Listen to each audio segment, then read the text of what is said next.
Junior ডাক্তারদের আন্দোলনের কাছে মাথা নত করতে হলো অবশেষে বৈঠকে মুখ্যমন্ত্রী জুনিয়র ডাক্তাররা। কালীঘাটে মমতার বাসভবনে প্রায় 2 ঘন্টা ধরে চলে বৈঠক এবং বৈঠক শেষে 2 স্বাস্থ্যকর্তাকে সরানোর কথাও ঘোষণা করা হয়। সরানো হবে স্বাস্থ্য অধিকর্তা এবং স্বাস্থ্য শিক্ষা অধিকর্তাকে। কলকাতা পুলিশ কমিশনার বিনীত গোয়েলকেও সরানোর ঘোষণা এবং একই সঙ্গে সরানো হচ্ছে ডিসি নর্থকেও। বৈঠক শেষে সাংবাদিক বৈঠক এবং সেই বৈঠক থেকে ঘোষণা করেছেন মুখ্যমন্ত্রী মমতা বন্দ্যোপাধ্যায়।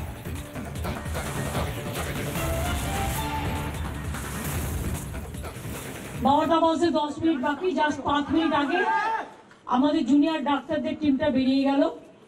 ওনাদের পক্ষ থেকে 42 জন সাইন করেছেন। এখানে আপনারা দেখতে পাচ্ছেন মনোজ পন্ত আমাদের পক্ষ থেকে chief secretary, government of West বেঙ্গলের পক্ষ থেকে মিনিটসে সই করেছেন এবং ডাক্তারদের পক্ষ থেকে, জুনিয়র ডাক্তারদের পক্ষ থেকে 42 জনের প্রত্যেকেই তারা তাদের সিগনেচার করেছেন।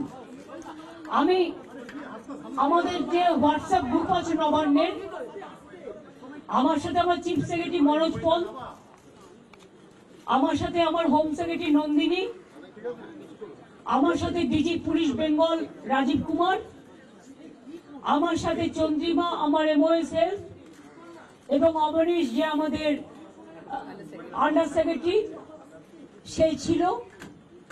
তাছাড়াও অনেক অফিসাররা এবং অনেক বন্ধু বান্ধবরা, মানে যারা কাজ করেন সারাক্ষণ প্রশাসনের, ওদের দেখভাল করার জন্য ছিলেন। যা সিদ্ধান্ত হয়েছে তার পুরোটা আপনাদের মেলে আমি সম্মুখে বলেছি নবান্ন থেকে পাঠিয়ে দিতে, ডিটেলসটা আপনারা পেয়ে যাবেন। বাট আমি ওদের প্রথমেই অভিনন্দন জানিয়েছি যে তারা আজকে এসছেন এবং বসেছেন বলে, এবং আমরা উভয় পক্ষই খুশি যে আমরা এতক্ষণ ধরে বিস্তারিত আলোচনা করতে পারলাম বলে। তারাও অনেক ইস্যু রেজ করেছেন, আমরাও আমাদের যা কমেন্টস আমরাও যতটা পেরেছি, ওদের বক্তব্যটা ওরা রাখতে চেয়েছিল আমরা সেটা রাখতে দিয়েছি এবং আমরা আমাদের বক্তব্য, যেটা বড়দের সবসময় সৌজন্যটা একটু বেশি করতে হয়, তাই আমাদের বক্তব্য আমরা চেষ্টা করেছি ওদের গুরুত্ব দিয়ে করবার। আপনারা জানেন সিবিআই যে কেসটা তদন্ত করছেন, অভয়া পরিবারকে, অভয়ার উদ্দেশ্যে শ্রদ্ধা জ্ঞাপন করে মিটিংটা আমি শুরু করেছি পরিবারকে সমবেদনা জানিয়ে। এবং ওদের যে 5টা ডিমান্ড ছিল, তার মধ্যে ফার্স্ট ডিমান্ড তো ইনভেস্টিগেশন সিবিআই, ওটা তো অলরেডি সিবিআই করছে এবং সুপ্রিম কোর্ট মনিটরিং করছে, ওটা নিয়ে তো আমাদের হাতে নেই। প্লাস ওদের 4টে ডিমান্ড ছিল। 4টে ডিমান্ডের মধ্যে যেটা ছিল যে মেল ওরা আমাদের করেছে, একটা হচ্ছে 3টে নাম দিয়েছিল ফ্রম হেলথ ডিপার্টমেন্ট, একটা ডিএমই, একটা ডিএইচএস আর একটা হেলথের প্রিন্সিপাল সেক্রেটারি। আমরা ওদের বোঝালাম যে একসাথে যদি পুরো ঘরটা খালি করে দেওয়া যায় তাহলে অ্যাডমিনিস্ট্রেশনটা চলবে কি করে। সুতরাং আমরা ওদের কথা মতো ডিএমএ এবং ডিএইচএস কে সরাবার সিদ্ধান্ত নিয়েছি এবং তাদের সম্মানজনক ভাবে, এর থেকে উঁচু পোস্ট ওদের আর কিছু হয় না। তো যাই হোক, যে একজন ডিএমই হতে পেরেছে বা ডিএইচএস হতে পারেছে এবং তারা যথেষ্ট জাস্ট হয়েছে, নতুন বেশি দিন হয়ওনি, কিন্তু যেহেতু ছাত্রছাত্রীরা বলছেন ওদের প্রতি আমাদের আস্থা নেই, তাই তাদের ব্যাপারটাকে গুরুত্ব দিয়েছি। বাট এটাও ঠিক, আমি কিন্তু ডিএমই কে বা ডিএইচএস কে আমরা কাউকে অসম্মান করিনি, কিন্তু ওদের বিরুদ্ধে যেহেতু চিকিৎসকদের ক্ষোভ আছে এবং তাই ওদের দাবি মেনে নিয়ে আমরা বলেছি এই দুজনকে সরানোর সিদ্ধান্ত আমরা নিয়েছি। 3 নম্বর হচ্ছে ওদের যেটা ডিমান্ড ছিল 4 নম্বর, 3টের মধ্যে 2টো করলাম। আর 4 নম্বর ডিমান্ড যেটা ছিল সিপি বিনীত গোয়ালকে সরিয়ে দেওয়ার জন্য। বিনীত গোয়াল ওদের কাছে নাকি আগেই স্বীকার করেছিল, যেটা ওরা মিটিংয়ে বললেন, যে আমি পদত্যাগ করতে চাই, কারণ আমার মনে হচ্ছে তোমরা যখন আমার প্রতি আস্থা রাখতে পারছো না, তোমাদেরও যেমন পরিবার পরিজন আছে আমারও আছে, এটা ওরা আমাকে মিটিংয়ে বলল। এবং বলার পরে আমরা কথা বলি নিজেদের মধ্যে, সিদ্ধান্ত নিয়েছি আগামীকাল 4টের পর আমরা কলকাতা পুলিশ এ বদল আনবো এবং নতুন সিপিকে দায়িত্বভার বিনীত দেবেন যতক্ষণ পর্যন্ত কোর্ট কেসটা কাল কমপ্লিট না হচ্ছে। 4টের পর আমরা টাইম দিয়েছি।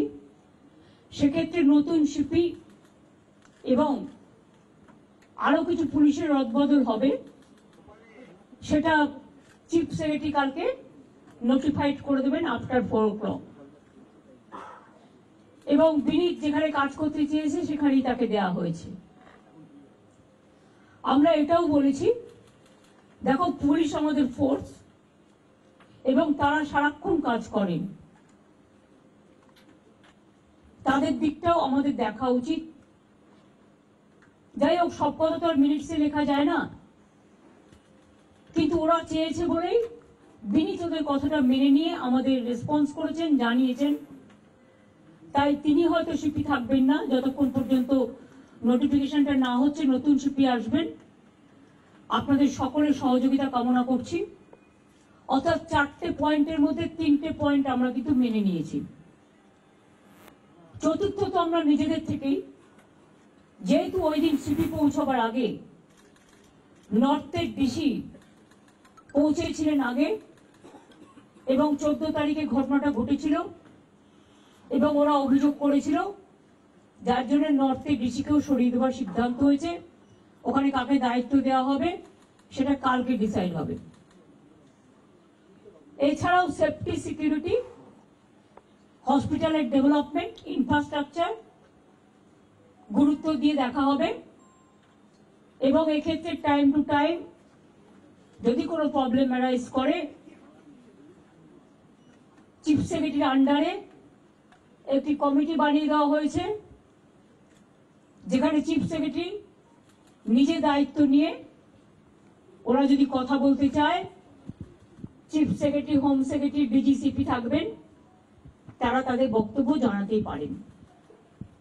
এইসব নানা রকম কথাবার্তা চলার পর আমরা, যেহেতু ডিটেলসটা আপনারা মেলেই পেয়ে যাবেন, আমি এটা বলি মিটিংটা পজিটিভ হয়েছে বলে আমি মনে করি।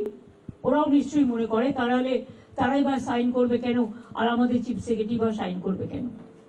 আমরা বরঞ্চ ওদের দাবি একটু বেশি মেনেছি, তার কারণ ওরা ছোট বলে। এবং আমি লাস্ট যেটা বলেছি, যে তোমাদের কাছে আমার আবেদন থাকবে যে তোমরা, আমি জানি তোমরা বলবে আমরা ফিরে গিয়ে জিবিতে আলোচনা করব, সেটা হতেই পারে। তোমাদের মধ্যে অনেকগুলো গ্রুপ আছে, অনেকগুলো মেডিকেল কলেজ আছে, হসপিটাল আছে, ঠিক আছে, তোমরা ফিরে গিয়ে আলোচনা করো, কিন্তু যেটা এখানে মিনিটসে সাইন করেছি আমরা দুপক্ষ, এরপর তোমরা কাজে যোগদান করো মানুষের স্বার্থে। চারিদিকে বন্যা হচ্ছে, আমার কাছে খবর আছে হুগলিতে খানাকুলে 35 জন মানুষ ট্র্যাপড হয়ে আছে। তাদের আগে বেরোতে বলা হয়েছিল, তারা বেরোতে পারেনি, কিন্তু জল হঠাৎ করে ছেড়ে দিয়েছে ডিবিসি, পাঞ্চেত এবং তেনুঘাট। মিটিং শেষ হওয়ার পরেও আমি হেমন্ত সোরেনের সাথে 3 বার কথা বলেছি, তাকে আমি বারবার রিকোয়েস্ট করেছি, কিন্তু আমি জানি না তারা কি করবে, কারণ ইতিমধ্যে যে জল ছেড়েছেন তাতে বীরভূম, বর্ধমান, বাঁকুড়া, হাওড়া, হুগলি, নর্থ 24 পরগনা, সাউথ 24 পরগনা অনেকটাই এফেক্টেড হয়েছে। হাওড়া, আমি নিজে যে বাড়ি আদিগঙ্গার সামনে থাকি, আমি দেখতে গিয়েছিলাম কি অবস্থা জলের। আমি এতটা জল আসতে কোনোদিনও দেখিনি, কারণ আমাদের গোলাটা হচ্ছে সবচেয়ে উঁচু, আমাদের এই জায়গাটা। আমরা সিঁড়ি বানিয়ে দিয়েছিলাম, প্রায় 14-15টা সিঁড়ি ছিল, একদম পুরো ভরাট হতে আর 5টা সিঁড়ি মাত্র বাকি আছে। এরপর যদি আবার জল ওরা রাত্রে ছেড়ে দেয় বারণ করা সত্ত্বেও, তাহলে কিন্তু বন্যাকে আটকানো যাবে না। ওরা বলছে তাহলে আমাদের এখানে বন্যা হবে, আমরা তোমাদের এখানে বন্যা হবে বলে তুমি আর একটা রাজ্যকে তো ভাসাতে পারো না। আমাদের না জানিয়েই সকালে প্রায় 80-90 হাজার কিউসেক ওয়াটার ছেড়ে দিয়েছে। ফলে একেতে 3-4 দিন কন্টিনিউয়াস বৃষ্টি, এমনিতেই গঙ্গাগুলো, আমাদের নদীগুলো, ওভারফ্লো ড্যামগুলো, আমি সবাইকে বলবো সতর্কতা অবলম্বন করে দূরে দূরে রিলিফ সেন্টারে প্লিজ দয়া করে যান। এবং আপনাদের থ্রুতে বিডিও থেকে শুরু করে, আইসি থেকে শুরু করে DM, SP, additional DM, additional SP, SDO যারাই আছেন সবাইকে বলবো যে ইমিডিয়েট দেখে নাও, কারণ কালকে কিন্তু অনেক জল ঢুকবে। এই জলের উপর যদি আবার জল আসে আমার এমনিতেই চিন্তা আছে 35 জনকে কি করে উদ্ধার করব আমরা।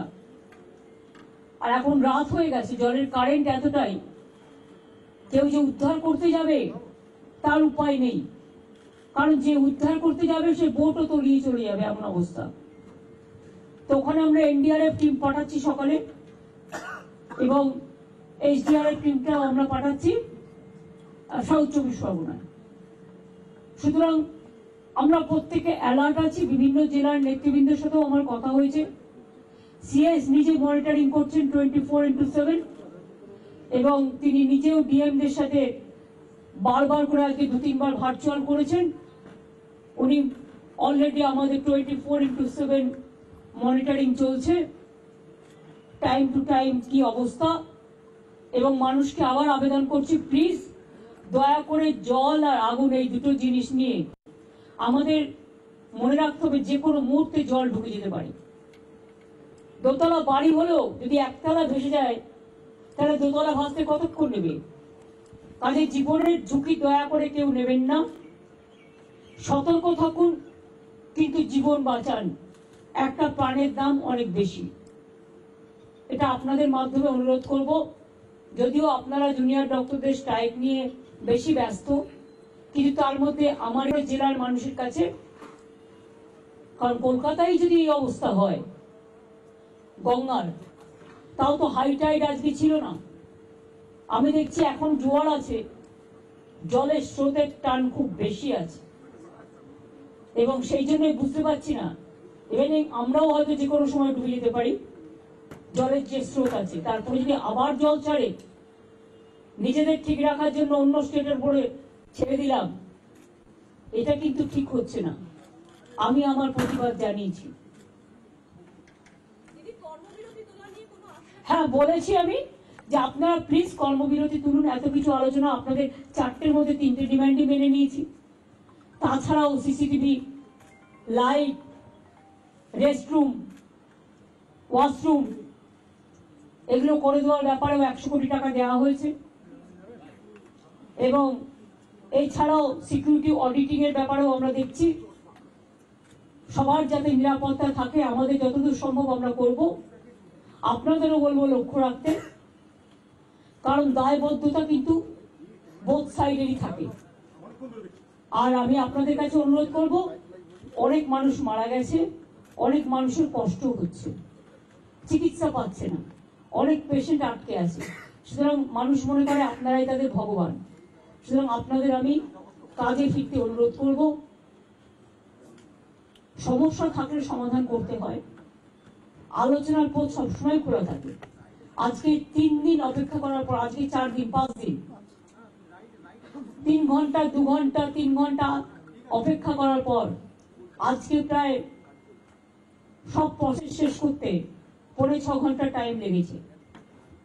আমাদের দিক থেকে যা যা করার ছিল আমরা চেষ্টা করেছি, বাংলার মানুষ যাতে ভুল না বোঝেন, বাংলার মানুষের দিকে তাকিয়ে। এবং এটা নিয়ে আবার যেন কেউ অপপ্রচার দয়া করে করবেন না।